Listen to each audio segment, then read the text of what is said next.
शुरुआत दौर की बात है जब पाणिनि को चीज़ें याद नहीं होती थी। आप में से बच्चों को भी, बहुत सारे बच्चों को चीज़ें याद करने में दिक्कत होता होगा कि सर तो बता देते हैं, बताते हैं, समझ में आता है, घर जाते हैं भूल जाते हैं, पता नहीं क्या है, बस सर के साथ रहते हैं, क्लास में रहते हैं तो ही चलता है दिमाग, बाद में फ्यूज हो जाता है।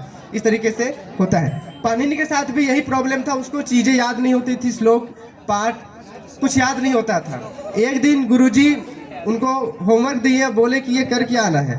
दूसरे दिन भी उसको याद नहीं हुआ तो गुरुजी उसको डांटने लगे कि तुम बेवकूफ़ का बेवकूफ़ ही रहोगे, तुम यहाँ से चले जाओ, तुम्हारा कुछ नहीं हो सकता है, तुम यहाँ पर अपना समय बर्बाद कर रहे हो। फिर गुरुजी ने उनका हमारे परंपराओं में इस तरीके से है कि हाथ देखकर बहुत सारे लोग बता देते हैं कि हाथ में क्या है, मीन्स भाग्य में क्या है। तो गुरुजी ने उनका हाथ देखा, बोला भाई तुम्हारे हाथ में तो विद्या की लकीर ही नहीं है, क्यों समय बर्बाद कर रहे हो, यहाँ जाओ कुछ और करो, खेती करो, कुछ और करो, अपना जीवन पढ़ाई में तुम्हारा नहीं चलने वाला है। तो पाणिनि को बुरा लगा कि भी मुझे याद नहीं होता है, गुरुजी कह रहे हैं कि लकीर नहीं है। तुरंत उसने एक चाकू निकाला, वो पहले लोग दातुन यूज किया करते थे, उनके पास एक चाकू था, चाकू से हाथ काट दिया हथेली पर। बच्चा हथेली काट दिया, बोला कि देखिए गुरुजी, शायद पहले नहीं था हाथों में विद्या की लकीर, अब है।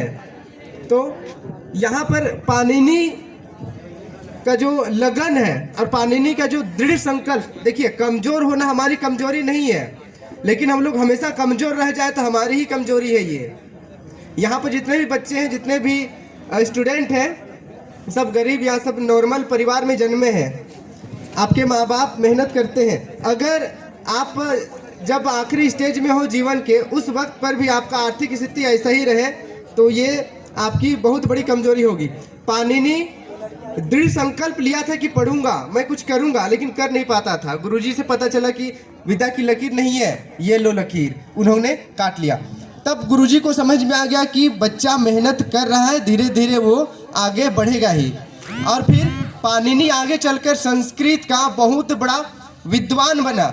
यहाँ पर जितने भी बच्चे हैं, आई डोंट थिंक कि आप सभी को संस्कृत आता होगा। संस्कृत बहुत ही डिफिकल्ट लैंग्वेज होता है, वो संस्कृत का महान विद्वान बना। तो इस तरीके से हम भी बन सकते हैं। यहाँ पर जितने भी बच्चे हैं, बस आप सभी को